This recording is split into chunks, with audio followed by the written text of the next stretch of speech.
This is the Greg Bedard Patriots Podcast with Nick Cattles.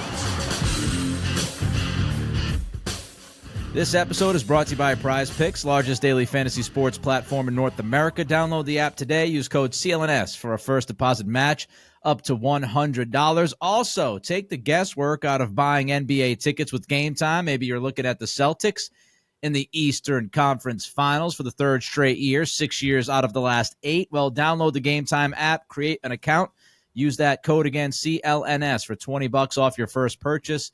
Last-minute tickets, lowest price guaranteed. Greg, we're going to spend a lot of time today talking about this schedule that was released last night. But first, we have a bit of breaking news. Just a little while ago, it was broken by Field Yates of ESPN, of course, former Patriots employee, that David Andrews has signed a contract extension through the year 2025.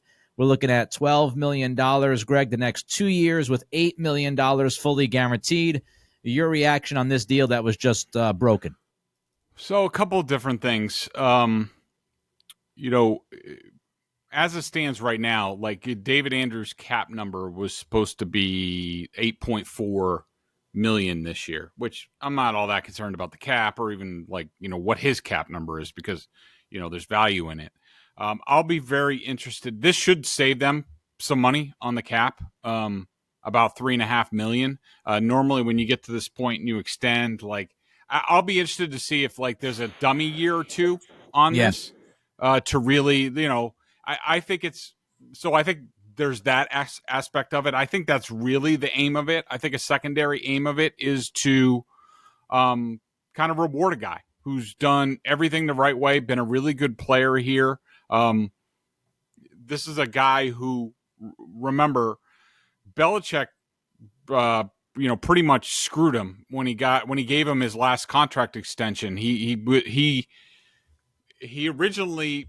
originally offered Andrews a higher number, and when Andrews turned it down basically to go into free agency and listen, which he didn't have much of a market. So Belichick ended up being right, but then Belichick reduced the contract that Andrews eventually signed with the team. So I think that also factors in. And I think my other sort of takeaway is this is another move that I don't think Bill Belichick would have done. Not even close. I think he would have been content to make Andrews play out this contract, possibly even look at him as a cut candidate if somebody else emerges, that sort of thing.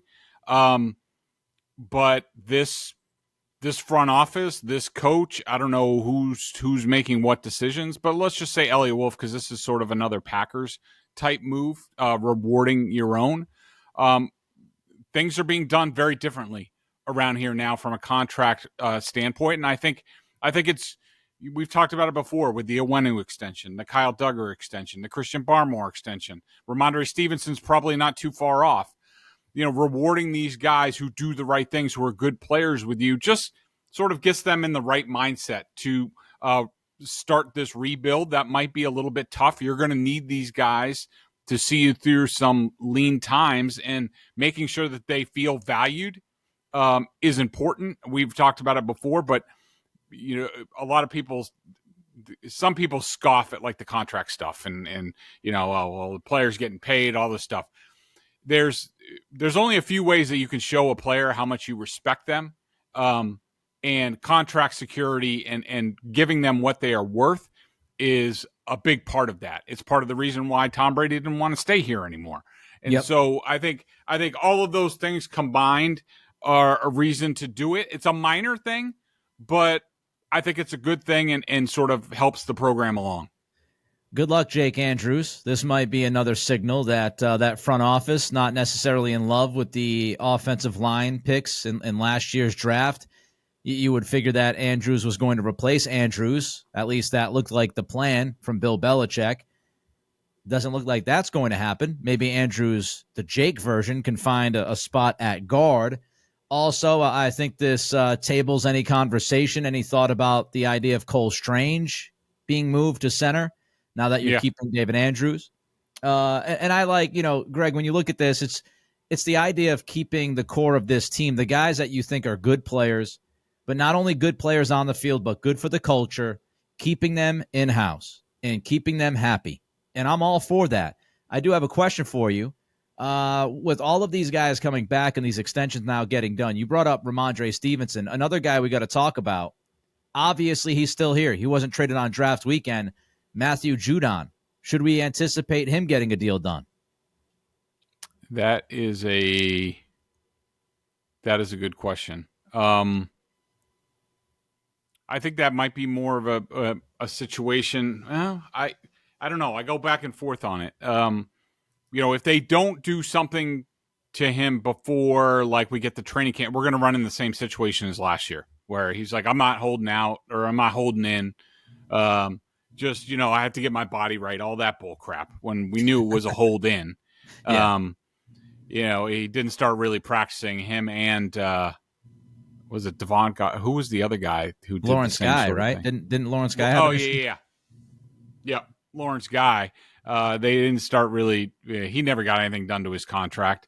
But as soon as Judon got something done, all of a sudden he was taking part in everything. If I were in charge, I would play this along, because I want to see what I have. And, maybe I think about dealing Judon. Remember, Anthony Jennings is back on a contract extension, multi-years. Josh Uche is just on a 1-year deal. We don't know how this personnel staff, how this coaching staff views Josh Uche. Is he going to be out there every day in every play? And, are they going to de-emphasize how much you need to hold the edge and stuff like that? Are they going to do things differently? I would like Matthew Judon to be back and part of this team, but I would want, if I were in charge, if I were Elliot Wolf, I would want to see what else I have. Does he really factor in that much, or do we want to play younger players? Do we want to play players that have a chance to grow and be part of this core going forward, where Matthew Judon really has a year, 2, 3, maybe as a designated pass rusher left in this league. He gets, hurt more and more every year. I would wait, but would it surprise me if they made him a good faith offer, a bump to keep him happy for 1 year? Yeah, I could see that. All right, let's get to the schedule. The Patriots schedule release is powered by Game Time. Let's start with the first 5 weeks, Greg. Pretty tough. Pretty tough. Warren Sharp tweeted out that when you use projected win totals, the Patriots have the third toughest first 5 weeks of the season. They start the year on the road at Cincinnati against Joe Burrow and company, come back home to Seattle to play Geno Smith, and then they go on the road for 2 more at the Jets, which is a Thursday night game, and the Jets home opener on September 19th. Then they travel out to San Francisco on September 29th to come back home and wrap up those final of the 5 games we're talking about here. They play Miami at home. Just your general sense of the first 4 or 5 games here for the 2024 season. So I disagree with, and I understand you're absolutely right to point. I like Warren Sharp. I like his stuff. I think it's smart for the most part. I think the opening is. I think, first of all, I think the schedule is pretty balanced overall, and if I'm the Patriots, I'm pretty happy with the schedule. But we're just talking about the open. I don't think the open is that daunting. Yes, do we expect the Cincinnati Bengals to be good in the open? And obviously, San Francisco in there is going to be tough, and they're going to be. I think the Patriots are already 7.5-point underdogs to the Bengals, and that's on the road. And Cincinnati's always a tough place. That can be a sneaky weather game. The Patriots don't have many weather games, but sometimes, that's basically like Northern Kentucky in September, so it could be hot. But here's my thing on the Bengals. If people remember correctly, and I'm just looking back on it, the Bengals are notoriously, even under Joe Burrow, going to the Super Bowl, coming off Super Bowls, all this stuff, they are a notoriously slow starting team. Last year, they started 1-3. Their opener at Cleveland, they got poleaxed 24-3 by the Browns. The year before, this is when I'm pretty sure they were coming off. Oh no, this is the year they went to the Super Bowl. Okay. They started 0-2. They lost in overtime at home to the Steelers. I just want to check who the hell played quarterback for the Steelers in that game. It was Mitchell Trubisky. And Joe Burrow played like complete dog crap in that game. He had 4 interceptions. That's the 2022 season opener. I don't think they had a turnover against the Browns, but they got killed. So the Bengals, at least when Joe Burrow as the quarterback, they do not start well at all. And so I don't mind that spot. Yeah, they're a talented team, but I don't think it's overly daunting. I'm not like really afraid of it. The Seahawks, I mean, who the hell knows what you're going to get with the Seahawks? Yeah, they had a winning record the year before and all this stuff. You know, that's a West Coast team coming east, a new coach, John Schneider's still the GM, but a defensive head coach. Like, do they know what the hell they're doing? I don't think that's a bad spot. The Jets, who the hell knows what you're going to get out of the Jets? And 40-year-old Aaron Rodgers coming off an Achilles with a rebuilt offensive line. Tyron Smith could already be hurt by that point, 3 games in. You know, at San Francisco, that's daunting, okay? You know, going out there, but at least you're going out there off of a Thursday night game. You have 10 days. You can figure crap out. And then the Dolphins at home, you know, another team that I think is figuring out a lot, you know, a new defensive coordinator. The offensive line is in flux. So, yeah, I mean, on paper, is that a tough open? Yeah, but I think they've had tougher ones in recent years. So I'm fine with the open. I think they have a chance to win some games there and get off to a solid start at least.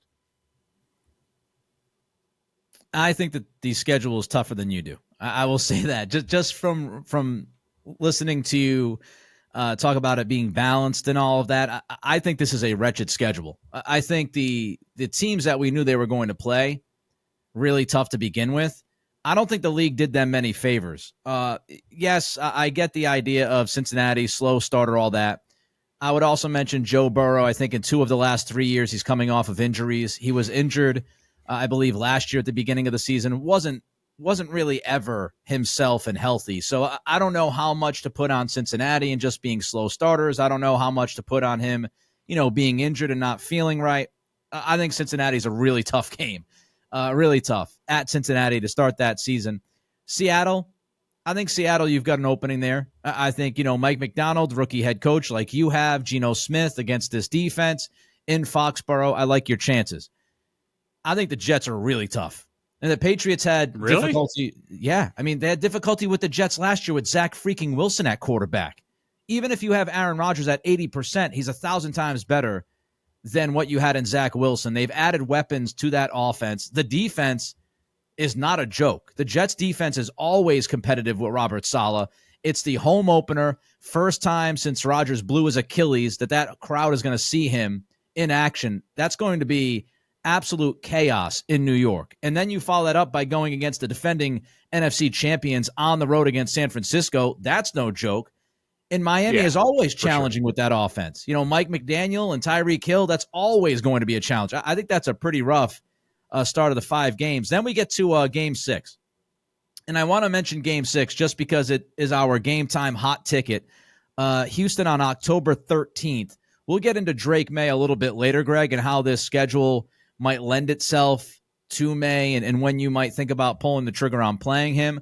But I think the game time hot ticket is fun here at Gillette early on in the year because you get a chance to watch C.J. Stroud. And with the weapons he has, Nick Caserio coming back to New England, that'll be a fun storyline game early on. Yeah, I mean, I think that extends. If you think the start is tough, I do think the Texans fall into that. I do think that and I do think they're a talented team, and I think Nick Caserio's done a really nice job there. I do think sometimes, and we sort of saw it with Mac Jones. You got to remember anything that sort of flashed last year that maybe you weren't expecting, like a CJ Stroud type of thing. the teams have had the whole offseason to pour over the film. And I think you saw some of this with Mac Jones going from his rookie year to year two. Of course, there were other Matt Patricia circumstances at play and all that. But I do think that's very real that, the Texans haven't changed a whole lot. Bobby Slowick has returned as offensive coordinator, but all the teams are going to be pouring into the film, and maybe they come up with some things to trip up the Texans, and maybe they come back down to earth a little bit. But certainly for the Patriots in a rebuilding thing, it's challenging. That would be an interesting spot, for Drake Maye. But me personally, I'm pushing off his debut as long as possible, and I'm sure we'll get into when I think I would pull the trigger on that. Yeah, we'll get back to that idea soon with Drake Maye and what Greg thinks the Patriots should do. The Patriots, Greg, they went to the NFL, and they said, hey, guys, can you do us a favor? Can you make sure that we play San Francisco and Arizona in back-to-back weeks so we don't have to travel from the East Coast to the West Coast twice, 2 different occasions this year? And the NFL said, hey, we've got a suggestion for you. Go screw. We're not going to do that. We are not interested in helping you whatsoever. So they are not going to. The Patriots will not have back-to-back games on the West Coast. They will play San Francisco, which we just brought up, on September 29th in San Francisco, or where they actually play, as we know. Not really San Francisco. But then you also have in mid-December, you've got to travel after your bye week, which we'll get to the bye week in a minute. But then you have to travel to Arizona on December 15th, right after the bye. So your thoughts on not getting those games back-to-back out there? So my question is, are we sure that was rejected, that the Patriots indeed... It was reported that they asked. Yes. Okay, I was just looking to see, because Reese is normally on top of this stuff, if he said anything about that. Now, I'm just wondering if that could have been a Belichick maybe request. Like, I don't know how the timing works on all that stuff. I would be surprised if it was summarily rejected by the NFL. I haven't heard too many instances of that, but maybe that's the case. I mean, I just if that did happen, that's a tough break, because doing those back-to-back things, it's not really about the travel. It's more about like that you can gain, the camaraderie and all that stuff of being on the road. But the Patriots will have plenty of chances for that. I mean, they had the London trip. Maybe that factored into it. They usually go over early for that. So asking the team to stay out west and go early to London, maybe they just thought that was a bridge too far, when maybe they withdrew their requests when it became known that they were going to play the London game. Yeah, I mean, I guess we'll have to see how it goes. Yeah, I saw it reported somewhere before. It was either this weekend or a little bit earlier than that. But Reese, yesterday, in his post about the schedule last night, he added in there, along with his biggest takeaway, he had, and while the Patriots would have liked to have their road games against the Niners and Cardinals paired up so they could stay out west, they instead will be making 2 cross-country treks in a season. So Reese, again, standing by this thought that they did want those games married, and they didn't get it from the NFL. All right, Week 14 bye. Greg, is that awful? It's pretty awful. Yeah, I mean, in all aspects except for one, and we'll get into that. And I can't believe what the NFL is doing with these bye weeks. Maybe they're setting the stage for the 18-game schedule and double bye weeks. But I mean, I think I saw it. They have 6. Patriots are one of 6 teams with a bye week, basically December, 8th, 9th, somewhere around there. Week 14. Week 12, I think, is nobody has a bye in week 13, if I'm correct. And week 12 also has another 6 teams, 5 or 6 teams that have byes then. This is just absurd. I mean, to make NFL teams and NFL players have to play 13 weeks, consecutive weeks of NFL football, let alone You have the gap between the preseason games. Like the last preseason game is August 25th, and then they play September 8th. So you basically get that's basically like 2 weeks from the end of the preseason to beginning of the season. But I mean, largely you're going every week since the start of training camp, and so the Patriots are going to be going 13. So you have August as well. 13, that's like 21 straight weeks of football. I mean, that's just absurd. And, 13 weeks of actual NFL games week after week, including one in week 3 is on the short week, the Thursday night game. This is just ridiculous. It just is. Like, they might as well just go to 18 games with the double buys, now. At least that would give players a chance to get through these seasons healthy. Yeah, it's gosh damn ridiculous. It's a Travis Sham mockery, whatever you want to throw on it. You could put the tent over the circus. To have a team play that much football without a break is insanity. And I'm glad you brought up the 18-game schedule because, Devon Gottschall made it a point to say, yeah, we're not going to talk 18 games unless they want to talk 2 buys. And when you do this kind of thing to teams during a 17-game schedule, it's just the one thing that really is a hair across my tuk-tuk is how the NFL tries to tell us all the time, oh, player safety this, player safety that. They're going to wear the condom helmets during games if they want to now. All these things, right? When it comes down to it, you have teams now playing on Wednesday this year for Christmas. You've got 18-game schedules that you want to do. You couldn't care less about having teams travel all over the joint internationally and how that impacts players and their rest. And it's such a joke. And we all know it's a joke. And this is just the latest example of that. All right, we'll get into Drake Maye in a minute. I'll ask Greg when he thinks Maye should start in his estimation, given this schedule. But before we do that, let's tell you about Game Time. Hey, everybody. The NFL schedule is out, including for your Patriots. I know you want to get to a game. I know you want to probably go on the road and see the Patriots in some sort of cool place like London, maybe, for the Jaguars, or Nashville, or Miami, or how about Arizona in the winter, December 15th. Definitely not Buffalo on December 22nd. Stay away from there. I beg you. But you're going to want to go on the road. You're going to want to see the Patriots. You never know when Drake Maye is going to get a chance to play. Guess what? You should go over to Game Time, the Game Time app. It is an authorized ticket marketplace of the NFL, which makes getting tickets even faster and easier. Prices on the Game Time app actually go down the closer it gets to kickoff. With killer last-minute deals, all in prices, views from your seats. I love the view from the seats. I got to see where I'm going to sit at anything. Game Time, it's right there on the app. I love it. So which games are your favorite? I mean, if I were you, I would San Francisco, of course. Got to go there. September, great time of year to go to San Francisco. London, who's going to join me in London? That's a great trip. Check it out on the Game Time app. Download the Game Time app, create an account, and use code CLNS for $20 off your first purchase. Terms apply. Again, create an account and redeem the code CLNS for $20 off. Download Game Time today. Last minute tickets, lowest price guaranteed. Drake Maye, Greg, we look at this schedule, bye week, week 14.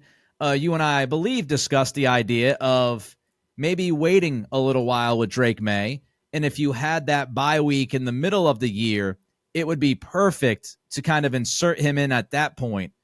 Now that you got a week 14 bye and how this schedule stacks up early, what are you thinking about Drake Maye if you're Gerard Mayo and you want to play him this year? Because we don't know if that's a given, but if you do want to play him this year, where are you circling the calendar?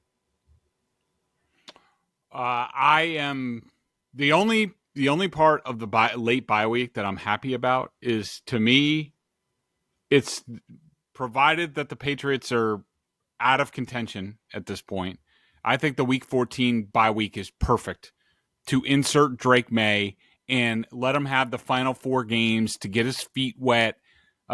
Patriots are out of it. You got 2 road games. You got the Bills, 2 out of the last 3 games, which is also just ridiculous. They don't play the Buffalo Bills until December 22nd at Buffalo. But, get Drake Maye out in the cold in Buffalo, get him against Josh Allen a couple of times. You got Justin Herbert there.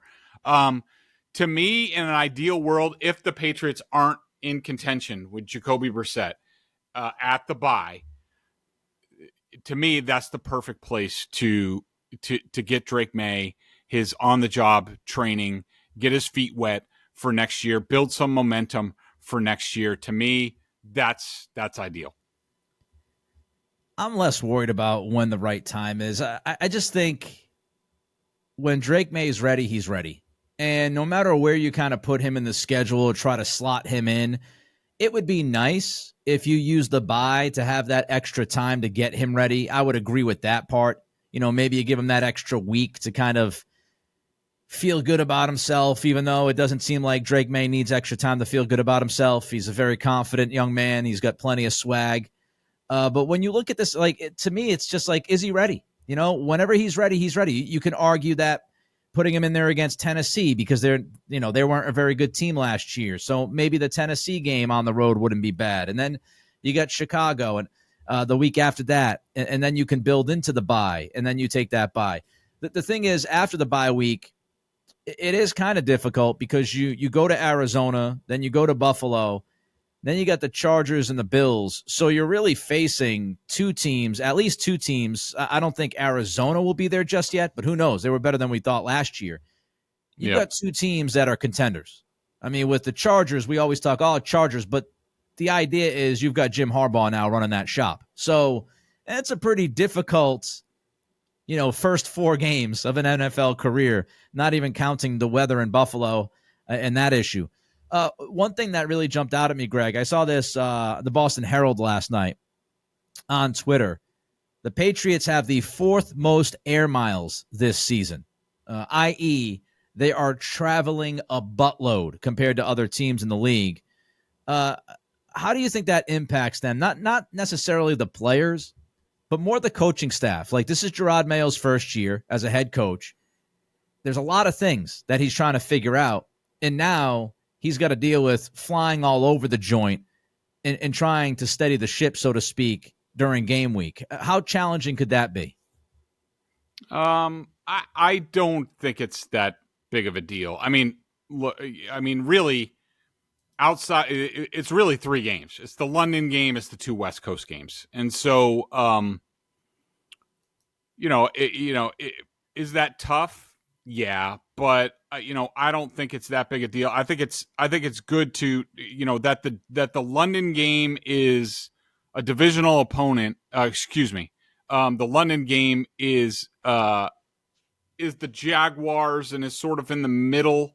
I don't think it's all that daunting. I just most of their they're at Cincinnati, at the Jets, at Tennessee, at Chicago, at Dolphins, at Arizona, at Buffalo. So it's really the 2 West Coast games in London. I don't think it's that big of a deal for an NFL team. And, look, is this coaching staff going to be challenged this year by a lot of things and trying to figure things out? Yeah, but I don't think travel should impact that very much. All right, let's talk about this defense because I think it was on the podcast earlier this week. I mentioned just the murderer's row of quarterbacks that this team is going to face. And now that we have the schedule, we can kind of clump some of these games together. So 5 of the first 6 weeks, you have Joe Burrow, Aaron Rodgers, Brock Purdy, and it's not necessarily Brock Purdy. It's that San Francisco Kyle Shanahan offense. Tua, and I say again, it's not necessarily Tua on his own. It's the Tua, Mike McDaniel, Miami offense. And then C.J. Stroud. Then you look at post-bye. Kyler Murray, not the easiest guy to face because he can extend plays and all that stuff. He can drive you crazy running with the football. But you've got Kyler Murray, and then you've got that ending of the year that we've mentioned a couple of times. So you've got Josh Allen, then Justin Herbert, and then Josh Allen again. So Justin Herbert is, the meat in the sandwich there. But you've got Allen, Herbert, and Allen to end the year. And, Greg, last season, this defense was 9th overall in DVOA. I would say this. If they are top 10 in DVOA this year, they are sure as hell going to earn it. Yeah. I could say that's true. I mean, and they were also, top 10 without Christian Gonzalez and Matthew Judon, right? Who we think that they're going to have back. I just want to see. I'll be interested to, a few. I know you're pointing out because you do think that the schedule's tough, especially the open to the season. But I do think that there's a soft middle. Houston, I don't know how good they're going to be. They could be really good. But then at Jacksonville, I'm never enthusiastic about the Jaguars. They have talent, but they never seem to achieve it. I don't think that much of the Jets, especially the second time around. Who knows with their injuries and how old that roster is. And Robert Saleh, in that offensive coaching staff, the defense is good, but I don't think Robert Saleh can game coach at all. I don't think that the offensive coordinator is any good. Tennessee is sort of like your mirror image in terms of, they hired they got rid of a Patriots tough guy, hard ass head coach. The Patriots go with the defensive head coach. The Titans go with the offense. They spent money in the offseason. We're aggressive in the draft, all that stuff, everything that you didn't do. But, which program do I have more enthusiasm for? I would say the Patriots. And then at the Bears, a lot of talent on paper. And we got Caleb Williams and Roma Dunze. And, they have a bunch of guys coming back, DJ Moore. The defense is usually pretty good under Eberflus. But, if the Patriots are moving in the right direction with their program, they should have an opportunity to win some games. I mean, one thing we haven't. I also think they gotta benefit from. There aren't really any bad weather games outside of Buffalo. They go at Jacksonville in October and at Miami November 24th. Both of those games could have been in September. We've seen that in years past where they've had to go there in September. So I think they got lucky. They also get soft dome teams, the Rams, the Colts, and the Chargers coming to New England. The Rams is November 17th, so maybe the weather's still good with global warming. But, you have a chance to get the Rams are coming from the West Coast. I think those are, advantageous. And, of course, we haven't talked about yet that the Patriots got one primetime game, a Thursday night game, which almost every team has to get one Thursday night game. I guess that's not a rule anymore because I think there's one or two teams that don't have any primetime games. I want to go back to your Tennessee point and then jump to the primetime idea. I think the Tennessee game's interesting just because, as you mentioned, two teams in kind of similar spots walking into this offseason, and you couldn't have two polar opposites. How Tennessee attacked the offseason, how the Patriots attacked the offseason. And it's fascinating that game is smack dab in the middle of the year. You're talking, week 9 in early November. So it'll be fun to see where those teams are, who's performing, who's not performing. That'll be fun for us to take a look at. It's a big scoreboard game. Scoreboard, right in the middle. They've had enough time to work out the kinks and all that stuff and, new offensive schemes and all that stuff. We should get a good test about we'll call it Felger Bowl because Felger was pants off about what the Titans did all offseason and hated what the Patriots did and just I can't. If the Patriots beat the Titans that week, that Tuesday on Felger and Maz, I am just going to laugh my ass off in his face. Maybe I'll bend over and wave my ass in his face the entire time. Kiss my tuchus. Oh boy. So all right, let's get back to the primetime game now. One primetime game, you mentioned it, and it's week 3. You get it right out of the way. It is the home opener for the Jets. As I said earlier, I think that place is going to be going bananas. Rodgers, coming back and all that stuff. Given if he's healthy, if he gets through the first couple weeks, but it's early enough that fireman Ed won't want to jump off a bridge someplace. True, he wouldn't. He won't quit the season just yet. So, but you do look at this, and I would imagine, Greg, that Robert Kraft is not thrilled having one primetime game, especially it being on Thursday night. But this really is the NFL telling everybody what we know, coming off of a 4-win season, I don't think anybody would deem this Patriots team sexy to watch. You don't have Brady. You don't have Belichick. Kind of is what it is. I'm sure Kraft is just pining for those days of Monday nights and Sunday nights. Yeah, for sure. And that's where Drake Maye comes in. As soon as Drake Maye is ready to go, and to your point, when he's ready, he should go. I just worry I push it off with Drake Maye because I'm worried about, I've seen it too many times where the bad habits that you work out, that you get rid of, that like when you put these young kids under stress too much, it all comes back and you've almost like gone backwards in terms of development. So that's what I'm focused on. But like, that's the importance of whenever Drake Maye gets his chance, let's just say it's when I say the week 14 bye and he comes out and they go to Arizona, they win that game. And then he goes toe to toe with Josh Allen, who, by the way, it could be a blessing getting the Bills late because, they're in sort of a transition period, with the whole Stephon Diggs, they lost a lot on defense. Like you could be looking at, Sean McDermott's a dead man walking if he's not fired already by this time, like in terms of where the Bills are. We'll have to see how that goes. But back to Maye, if he can finish up with going toe to toe with Josh Allen twice and Justin Herbert, all of a sudden that sets up the Patriots not only as a team and the enthusiasm for them going forward for the next season, but just in terms of now you have a face to put on the marquee. Like when you get into these division battles with Aaron Rodgers and Tua and Josh Allen, like now all of a sudden you have, Drake Maye and, he's the hick from North Carolina and, goofy and all that stuff. Yeah. Now you got somebody up there. I mean, but he's a good looking kid. Now you have something to sell. And now all of a sudden the Patriots are back in business. Just you bringing up the Buffalo thing. Imagine if it's off the rails. For a fact towards the end of the year, if it's off the rails, is Bill Belichick Buffalo bound? That'll be God. For both of those games, the entire game is Bill an option. I can feel it deep in my lungs. What if Bill's the interim coach? They bring him in just to piss everybody off in New England. Yep. He's there. So they fire McDermott. The season's lost. They bring Bill in just to start, they bring him in just to start being in the building and figuring out like what they need to do going forward, that sort of thing. And he's like just the overlord, like watching the Patriots and the Bills. That would be awesome. Talk about like pro off. Wrestling, and he comes running out of the stands with a steel chair and he nails Gerard Mayo in the back. Pow! Yep. Mm-hmm.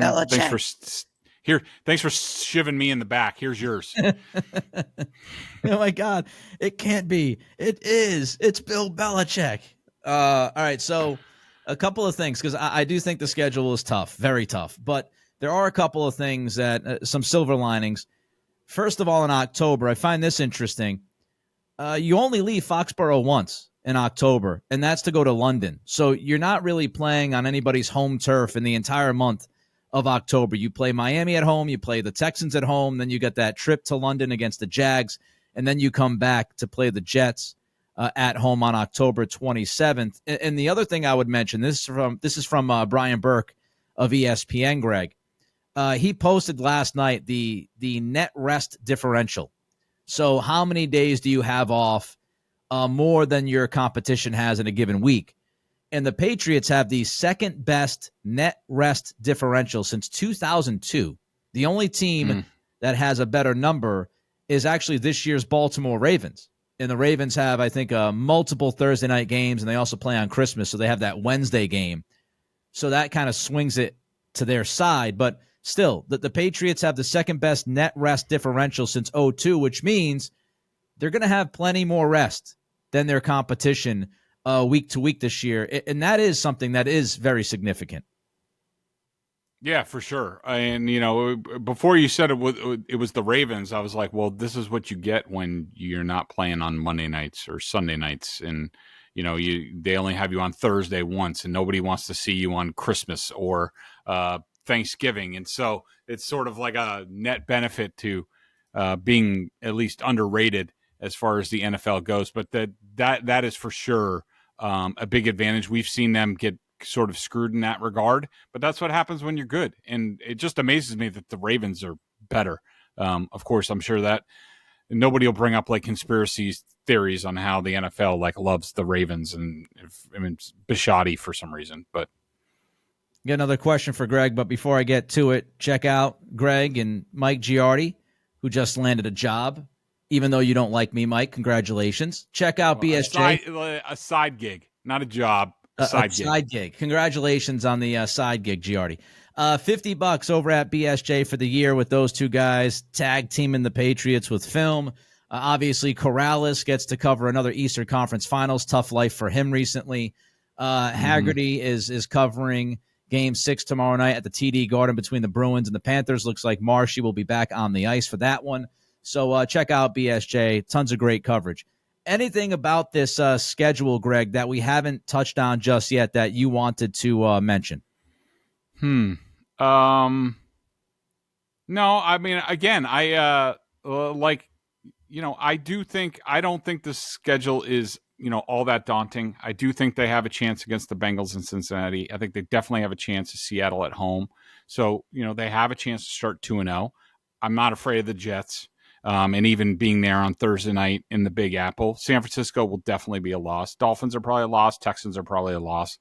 And then, then you have a handful of games where, we'll see. I think there's a lot of toss-up games for this team. And, you get the Rams later in the season coming here. Who knows if Stafford's going to be healthy at that point with an elbow that's basically like hanging on. So, in the Colts, you never know what you're going to get. Anthony Richardson could be hurt by that time. So I just think in general, I like the schedule. I don't think there are too many stretches where you're just like, oh my God, they're going to get there. They're going into a wood chipper. So I'm encouraged by the schedule. The late buy is just absurd. Don't ever say that Greg Bedard doesn't surprise you out there, because we're thinking wet blanket Bedard. And a lot of people, including myself, looked at the schedule and said, oh, well, that's awful. But here's Greg sprinkling in a little positivity for all of you. And I must say, Mr. Sunshine, I must say that you've made me feel slightly better about this schedule than I did before we started recording this podcast, Greg. So job well done, sir. I still think it's not a good one, but I give you credit. I give you some points. Don't forget, this episode brought to you by Prize Picks, largest daily fantasy sports platform in North America. You can download the app today. Use that code CLNS for a first deposit match up to $100. He's Greg. I'm Nick. Everybody have a fantastic weekend. We got the Bruins on Friday night. Might have the Celtics on Sunday. Depends on what happens in the NBA tonight. But everybody, enjoy yourself. We're back early next week. Until then, it's the Greg Bedard Patriots Podcast with me,